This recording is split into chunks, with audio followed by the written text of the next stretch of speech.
সবাই অসহায়, কেউ নিঃসন্তান, কারো বা সন্তান থেকেও নেই, আবার অনেকের নেই মাথা গোঁজার ঠাঁই। বয়সের ভারে নুয়ে পড়েছেন কেউ কেউ, কেউ বা শরীরে বয়ে বেড়াচ্ছেন নানা অসুখের যন্ত্রণা। বেঁচে থাকার তাগিদে তারা বেছে নিয়েছেন ভিক্ষাবৃত্তি। প্রতিদিনই জেলা শহরে চোখে পড়ে ভিক্ষাবৃত্তি।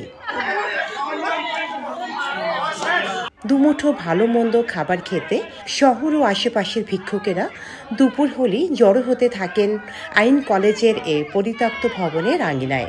আর ছিন্নমূলের এসব মানুষদের পাশে দাঁড়ান একদল স্বেচ্ছাসেবী। প্রতি সপ্তাহের শেষের দিন দুপুরে বিনা অর্থে খেতে পেরে খুশি এসব ছিন্নমূলের মানুষেরা। আমরা বেশিরভাগ পাবনা শহরে আসি। চাচা আমার এলাকায় যান সালামাদেশে আমার এলাকায় খাদ্য আমার দান করে, আমরা খাই, প্রতি বৃহস্পতিবারে আসি খাই, আমাদের জানটা শান্তি থাকে। আমরা এটুকুই আমরা দোয়া করি। আজ 8 বছর হলে আমরা এখানটাতে খাতে আসি। আমাদের সবাইকে আমার ভালোবাসি, সবাইকে আমার দেখার সবাই আমাদের খাতে যায়। পাবনায় এমন প্রায় 400 জনের জন্য প্রতি বৃহস্পতিবার দুপুরে বিনামূল্যে খাবারের আয়োজন করা হচ্ছে জেলা শহরের শহীদ আমিন উদ্দিন আইন কলেজ প্রাঙ্গণে। এই দিনটি পালনে অর্থ ও শারীরিক শ্রম দিয়ে সাহায্য করে আসছেন স্থানীয়রা। এই অঞ্চলের বিভিন্ন গণ্যমান্য মানুষ এবং রাজনৈতিক সমাজসেবক বিভিন্ন ব্যক্তিবর্গ, আমরা আশা করি এটা চলমান থাকবে এবং অসহায় মানুষদের পাশে আমরা সবাই কাঁধে কাঁধ মিলায়ে দল মত নির্বিশেষে পাশে থাকব। আল্লাহর রহমতে এই কাজ যেন সবাই মিলে আমরা সবসময় করতে পারি এবং ভালো কাজের পাশে আমরা সবসময় থাকব। মানুষের যে ক্রান্তিকাল চলতেছে, মানুষ বলে যে শান্তি নাই শান্তি নাই, এখানে আসলে আমরা শান্তি পাই। আর যারা আমরা কাজ করি কেউ কাউকে ডাকা হয় না, কিন্তু তারা নিজে স্বেচ্ছায় আসে এইসব সহযোগিতা করেই আমরা এই কাজটা করে থাকি।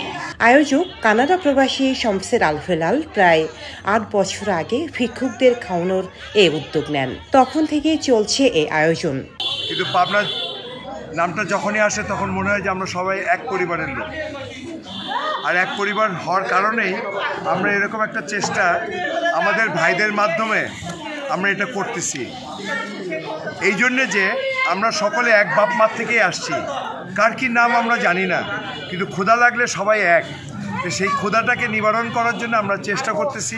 আমরা সবার কাছে দোয়া চাই, সেই সঙ্গে সবাইকে অনুরোধ করতেছি আপনারা যারা এই প্রোগ্রাম দেখবেন তারা আইন কলেজে চেষ্টা করবেন প্রত্যেক বৃহস্পতিবার দুপুর 2টার সময় প্রোগ্রামটা হয়। এখানে যাদের নেতৃত্বে এই কাজটা হয় তার ভিতরে আমি একজন আছি, সোহাগ আছে। সেহেতু আপনারা এসে কখনো যদি কোনো সাহায্য সহযোগিতা যদি আমাদেরকে করতে চান, সোহাগের সঙ্গে এসে কথা বলবেন এবং কথা বলে করবেন, এবং আমি সবাইকে আমন্ত্রণ করতেছি।